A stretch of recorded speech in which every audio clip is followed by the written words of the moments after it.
falar sobre câncer de mama. É uma doença, é um problema de saúde pública, na verdade, porque é uma doença muito frequente no mundo inteiro e no nosso país também em particular. O câncer de mama no Brasil tirando o câncer de pele, que é um câncer muito comum e pouco letal, é o câncer mais comum na mulher.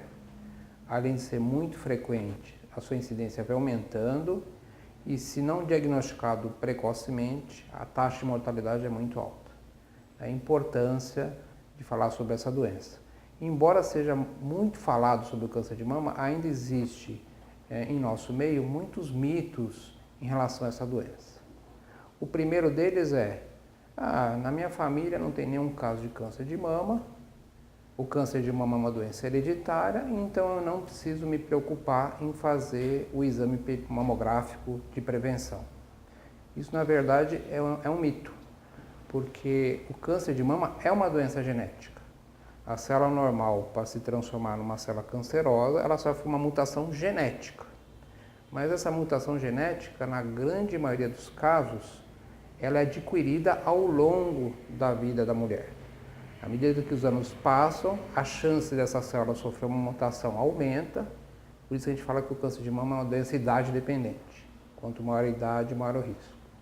Apenas um pequeno percentual de casos, a gente estima 5 a 10%, a doença é hereditária, é genética hereditária. Ou seja, a mulher já nasce com a mutação que ela herdou da mãe, que por sua vez herdou da avó ou do avô, tanto faz o componente masculino ou feminino, e é uma pequena percentagem dos casos. Então, mesmo que não haja nenhum caso de câncer de mama na família, toda mulher tem que se prevenir, e a melhor forma de prevenção é a mamografia a partir dos 40 anos. Muitas pacientes referem que minha mãe teve câncer de mama aos 80 anos. Eu preciso fazer alguma cirurgia para prevenir o câncer de mama? Eu tenho um risco muito maior de vir a ter câncer de mama? Na verdade, não. Se a mãe teve câncer de mama aos 80 anos, a chance daquele câncer ser hereditário é muito baixa. Porque se fosse uma forma hereditária da doença, que a mulher já tenha nascido com a doença, ele se manifestaria numa idade muito mais precoce. Então, o câncer de mama hereditário tem esse aspecto clínico, essa peculiaridade clínica. Ele incide numa idade muito jovem, 35, 30, 40 anos. Esse câncer de mama que desenvolve na mulher numa idade mais avançada, é praticamente certeza que não seja hereditário. Essa mutação que levou ao câncer, ela adquiriu ao longo da sua longa vida, não que ela tenha herdado da sua mãe e da sua avó. Já o câncer de mama hereditário, que na verdade é uma pequena percentagem dos casos, 5 a 10%, ele se manifesta precocemente. Então, nessas mulheres que herdaram a mutação, e a gente suspeita disso quando a gente faz a consulta e pergunta em relação à história familiar, há vários casos de câncer de mama na família, em idade precoce, às vezes bilateral, parentes masculinos com câncer de mama ou câncer de ovário, então a gente suspeita que nessa família haja uma mutação. A gente investiga na pessoa que teve câncer na idade mais jovem a presença nessa mutação, e se existe nessa mutação na pessoa que teve o câncer, a gente investiga então nos descendentes aquela mutação específica. E o melhor jeito de evitar a doença nessas mulheres com mutação é fazer a cirurgia profilática. Em mastologia isso é possível, retirar as mamas, faz a reconstrução com prótese e o aspecto estético fica bom. E numa idade um pouco posterior, retirar os ovários para prevenir o câncer de ovário. Outra dúvida que muitas mulheres têm é que, se fizer autoexame periódico, ela não precisa fazer o exame de prevenção com a mamografia. Isso também é um mito. É bom a paciente periodicamente palpar sua mama para ter consciência de como é que é a sua glândula, a textura da mama, mas o autoexame feito mensalmente, infelizmente, ele não diminui a mortalidade do câncer de mama. Porque por mais treinada que seja o dedo da mulher, ela consegue detectar nódulos de 2, 3 centímetros, que não é o ideal. Pra vocês terem uma ideia, um tumor de 1 centímetro já tem 1 bilhão de células. Então, para se prevenir de forma eficiente essa doença, a gente tem que detectar essa doença antes que seja palpável. ou seja, na ordem de milímetros. E para isso ser possível, só fazendo exame de imagem, a mamografia, que consegue pegar o câncer de mama numa fase muito inicial, milimétrica, em que tem duas vantagens. Além da cura, que é o principal, o tratamento é o menos invasivo, o menos agressivo possível. Uma outra dúvida que as pacientes com frequência relatam é: eu palpei um nódulo, mas esse nódulo não dói. Portanto, não preciso me preocupar e não preciso procurar assistência médica. Isso é errôneo. Por quê? Porque o câncer de mama, em geral, produz nódulos indolores. Câncer de mama é uma doença traiçoeira. Ela vai se multiplicando, se propagando e não produz manifestação dolorosa, dor. Então, o nódulo palpável, indolor ou não, a mulher tem que imediatamente procurar o seu ginecologista ou o seu mastologista para avaliar se aquele nódulo que ela palpou, mesmo que seja doloroso, e o indolor é mais preocupante, pode ser maligno ou benigno. Então, o câncer de mama não dói, ele produz nódulos indolores. Muitas pacientes, pelo desconforto relativo que a mamografia traz, porque ela precisa comprimir a mama para obter uma imagem adequada, solicitam ao ginecologista, ao mastologista, ao invés de se prevenir com a mamografia, fazer essa prevenção pelo ultrassom. O ultrassom ele não previne o câncer de mama. Um dos principais sinais precoces do câncer de mama são as calcificações. As calcificações com um certo aspecto, calcificações numerosas, agrupadas, todas na mesma região, bastante numerosas, heterogêneas. Esse tipo de sinal radiológico pode ser uma manifestação no câncer de mama inicial. E esse sinal radiológico não é possível de ser visto no ultrassom. Então, se a mulher só fizer ultrassom, ela não vai conseguir detectar o câncer de mama na fase inicial, porque as calcificações não são visíveis ao ultrassom. Em segundo lugar, não existe nenhum estudo que comprovou que o ultrassom feito de forma periódica diminui a mortalidade do câncer de mama, ao contrário da mamografia. Já desde os anos 70, 80, vários trabalhos em países diferentes comprovaram que a mamografia feita de forma periódica, a partir dos 50 ou idealmente a partir dos 40 anos, diminui a mortalidade por câncer de mama em 30%. Poucos exames na medicina têm um impacto tão grande na redução da mortalidade por um câncer. E a mamografia consegue isso, diminuir a mortalidade pelo câncer de mama em 30%. Então, para fazer a prevenção do câncer de mama, o exame ideal é a mamografia. O ultrassom age como um coadjuvante, como um complemento do ultrassom. Se aquela imagem vista pela mamografia não ficou muito nítida, ou a mama é muito densa, às vezes o nódulo fica escondido na glândula mamária, aí o ginecologista ou mastologista complementa a mamografia com ultrassom.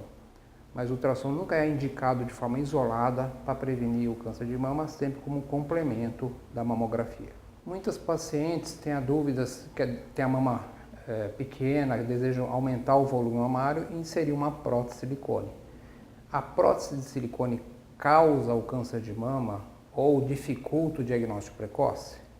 Nenhuma coisa, nem outra. Prótese de silicone não aumenta o risco de câncer de mama e não dificulta a detecção precoce do câncer de mama.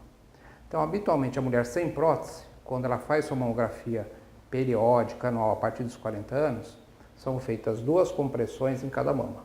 Uma no sentido de cima para baixo, que a gente chama de crânio caudal, e uma no sentido lateral, que é o perfil. São 2 apertos, 2 compressões na mama esquerda, 2 na mama direita.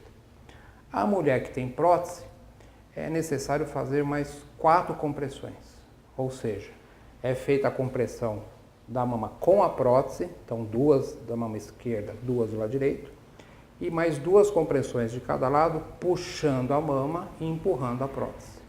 Com esse detalhe técnico, com essa metodologia, a taxa de detecção precoce do câncer de mama nas mulheres com prótese é igual, similar à mulher sem prótese, apenas com esse pequeno inconveniente. Ao invés de 4 compressões, são 8 compressões, 4 de cada lado. Reposição hormonal pode causar câncer de mama? É uma outra dúvida recorrente nos nossos consultórios. Pode, se for feita de forma prolongada. Tem um estudo muito importante que mudou, foi um paradigma em relação à avaliação desse binômio câncer de mama e reposição hormonal, o estudo WHI, que comprovou que o uso de estrogênio mais progesterona, os dois hormônios sexuais femininos, usados por mais de 5 anos na terapia da reposição hormonal da menopausa, aumentam discretamente o risco de câncer de mama.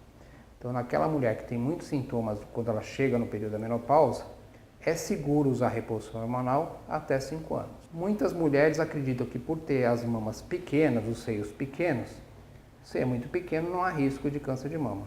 Isso é inverdade. Por quê? Para o câncer de mama se formar, basta uma célula mamária. Se essa uma célula mamária sofrer transformação neoplásica, ela pode vir a ter câncer de mama. Então, mesmo aquelas mulheres com mamas muito pequenas, precisam fazer a prevenção, periodicamente palpar suas mamas e a partir dos 40 anos fazer sua mamografia de forma anual periódica.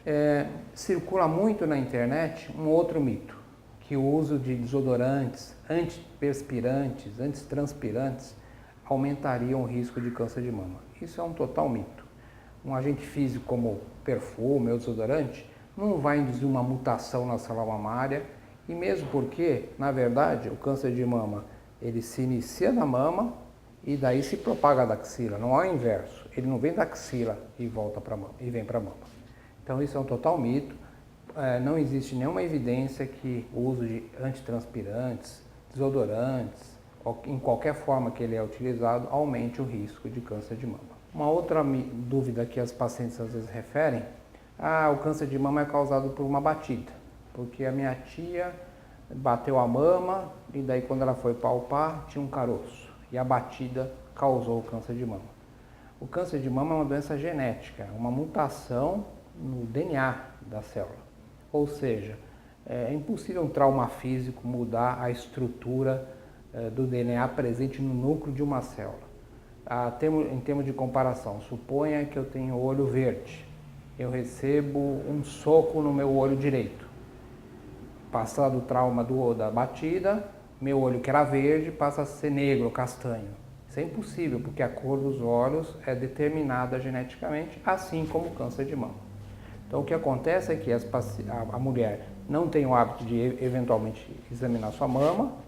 Quando tem a batida na mama, dói, ela vai palpar onde está doendo e aí percebe o nódulo, que já estava presente já há algum tempo na mama e ela, como não tinha o hábito de se palpar, não percebeu esse nódulo. Então, o trauma físico não causa um câncer de mama.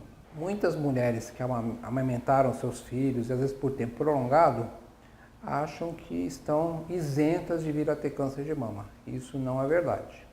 De fato, a amamentação, principalmente durante a amamentação, a mulher não ovula, protege, diminui o risco de câncer de mama, mas essa diminuição é discreta. Não é porque tem amamentado todos os seus filhos que ela não vai, a partir dos 40, fazer sua mamografia anual. Deve fazer sua mamografia anual. É apenas ter um impacto positivo na diminuição do risco, mas não evita a doença. Alguns sintomas psicológicos têm associação com câncer de mama. Eu destacaria a depressão. A depressão leva a uma diminuição da imunidade e isso predispõe a promoção de vários cânceres, inclusive o câncer de mama. Tristeza, raiva, estresse teriam relação se induzissem a queda da imunidade. Na verdade, a gente não gosta de rotular as mulheres com câncer de mama com algum perfil psicológico. É muito frequente as mulheres equilibradas, emocionalmente estáveis, desenvolverem a doença, porque o componente biológico também é muito importante. Mas dessas alterações emocionais, talvez a depressão seja a principal, não como causadora do câncer, mas promovendo ou exacerbando um câncer de mama já previamente existente. Obesidade aumenta o risco de câncer de mama? Aumenta. Não na mulher jovem, ele aumenta o risco após a menopausa. Já está bem estabelecido na literatura médica. Porque a gordura tem a capacidade de produzir um pouquinho de hormônio feminino. Então, quanto mais obesa for a mulher, maior a produção de estrogênio pela gordura E, portanto, esse estrogênio produzido pela gordura estimula a proliferação da célula mamária. Então, a obesidade na pós-menopausa aumenta também discretamente o risco de câncer de mama, além de aumentar o risco de várias outras doenças. O perfil da mulher moderna realmente aumenta o risco de câncer de mama, porque as mulheres hoje cada vez começam a menstruar mais cedo, cada vez param de menstruar, entram em menopausa mais tarde, e ao longo da sua vida reprodutiva tem poucos filhos ou não tem filhos. Então, o fato de não ter filhos, que a gente chama de nulliparidade, ou de ter poucos filhos, oligoparidade, aumentam também o risco de mama, mas de forma discreta. Na verdade, todos os fatores reprodutivos aumentam o risco de câncer de mama, esses que eu destaquei, a menarca precoce, a menopausa tardia, não ter filhos, né, a nulliparidade, ou ter poucos filhos, a primeiro parto tarde também, são todos fatores que aumentam discretamente o risco de câncer de mama. Mas se a gente somar um a um, esse risco, que é pequeno individualmente para cada fator, associado a esses riscos, que é muito comum, aumenta de forma moderada o risco de câncer de mama, porque os riscos se somam. Outra grande dúvida em consultório é se os anticoncepcionais orais, o anticoncepcional mais usado pela mulher brasileira é a pílula, anticoncepcional oral hormonal, se aumentaria o risco de câncer de mama. De fato aumenta, discretamente, mas aumenta. E aumenta durante o seu uso. A mulher parando de tomar pílula, ficar 10 anos sem tomar pílula, após 10 anos esse pequeno aumento de risco que a pílula produz em relação ao câncer de mama, volta a se igualar à população geral, que é o que habitualmente acontece. Ela usa a pílula dos 25 aos 40 anos, para de tomar pílula porque já definiu sua prole, e daí a partir dos 50 o risco volta a igualar da população geral, que a idade maior de risco de ter câncer de mama é uma idade que ela já não está tomando pílula. Então aumenta discretamente, mas isso não é tão significante. É maior o risco da mulher morrer por uma gravidez indesejada, por um aborto provocado ou pelas próprias doenças inerentes à gravidez e ao pós-parto, do que um eventual discreto aumento de risco relacionado ao uso da pílula, né? E a maioria dos estudos que avaliaram risco de câncer de mama e anticoncepcional oral foram com pílulas em que a dosagem hormonal era muito diferente da dosagem hormonal que a gente usa hoje. A pílula dos anos 60, a quantidade de hormônio era 5, 6 vezes maior do que a pílula que a mulher de hoje usa. Então a gente acredita que se era baixo esse risco de mulher que toma pílula ter câncer de mama, com as pílulas modernas em que a dosagem hormonal é muito menor, esse risco presumivelmente é muito menor ainda. O alcoolismo, o etilismo, aumenta o risco de câncer de mama? Aumenta discretamente, mas aumenta o risco. Se estima que o risco relativo de câncer de mama aumenta 1,5 naquelas mulheres que tomam mais de 2 a 3 drinks por dia, seja copo de cerveja, seja uma dose de uísque, etc. O álcool aumenta discretamente o risco de câncer de mama. Em relação ao cigarro ou fumo, é controverso. Alguns estudos mostram diminuição de risco, efeito protetor, e outros aumento discreto de risco. Então, em relação à mama, tabagismo não é um fator muito relevante. É muito relevante em relação ao câncer de pulmão, câncer de laringe, estômago, bexiga, mas em relação ao câncer de mama, a relação não é tão evidente. Alguns fatores reprodutivos estão ligados ao aumento de risco de câncer de mama. Por exemplo, a menstruação muito cedo. Quanto mais cedo a mulher começa a menstruar, a gente chama a primeira menstruação de menarca. Então, quanto mais precoce a menarca, a primeira menstruação, e quanto mais tardia a menopausa, ou seja, quanto maior o intervalo de tempo de vida reprodutiva na mulher, aumenta o risco de câncer de mama. Isso porque o estímulo que prolifera a célula mamária depende muito da ação de dois hormônios, do estradiol e da progesterona, que são os hormônios femininos produzidos pelos ovários. Então, quanto mais ovulações ao longo da sua vida a mulher ter, a ovulação, após a ovulação, são produzidos esses dois hormônios sexuais femininos pelo ovário, esses dois hormônios ajudam a proliferar a mama. Então, quanto maior o número de ciclos ovulatórios ao longo da vida, maior o risco. Por isso que quanto mais cedo ela começa a menstruar e mais tarde ela para de menstruar, mais ovulações a mulher vai ter ao longo da sua vida, aumenta o risco de vir a ter câncer de mama. Homens podem ter câncer de mama? É uma outra dúvida muito frequente nos nossos consultórios, nos nossos ambulatórios. Pode, Mas o câncer de mama, vamos dizer assim, é apanágio da mulher. O principal fator de risco para câncer de mama é o gênero feminino. A proporção está na base de 100 casos na mulher por apenas um caso no homem. Então, embora seja muito raro o câncer de mama no sexo masculino, pode eventualmente acontecer. E uma peculiaridade, quando o câncer de mama atinge os homens, o sexo masculino, é importante investigar a presença de mutações hereditárias, porque o câncer de mama masculino tem muita ligação com mutação de genes que são herdados pelo indivíduo. O câncer de mama, principalmente na sua forma hereditária, em que a mulher herdou da sua mãe, que por sua vez herdou da sua avó essa doença, pode se associar a outros cânceres, principalmente ao câncer de ovário. Existem algumas mutações genéticas, como por exemplo, a mutação do gene BRCA1 e BRCA2, que aumentam muito o risco de câncer de mama e também aumenta muito o risco de câncer de ovário. E o câncer de ovário, diferente do câncer de mama, não existe nenhum exame preventivo. Então, para aquelas mulheres que foi feita a investigação e acusou a mutação de um desses genes, do BRCA1 ou BRCA2, além de se prevenir contra câncer de mama, é necessário fazer alguma cirurgia, a gente chama cirurgia redutora de risco, retirar os ovários para evitar o câncer de ovário. Porque se a câncer de mama a gente consegue prevenir com a mamografia ou com outros exames, como por exemplo a ressonância, não existe nenhum exame de imagem que consegue prevenir o câncer de ovário. O câncer de mama pode se associar a outras neoplasias, a outros cânceres também, como por exemplo o câncer de endométrio, que é a mucosa interna do útero, e o câncer de intestino, entre outros.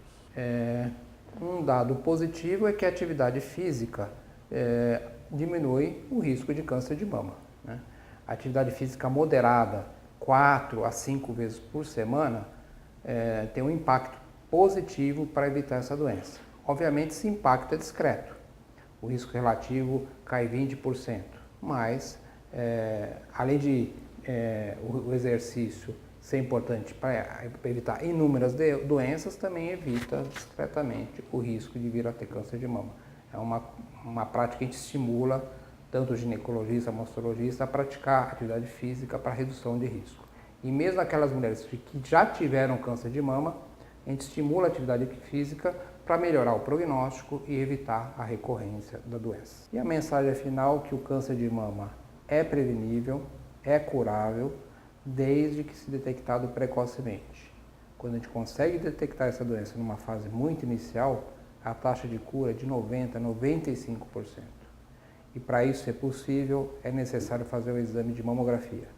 Mamografia feita de forma anual, a partir dos 40 anos, protege, salva vidas, protege contra o desenvolvimento do câncer de mama.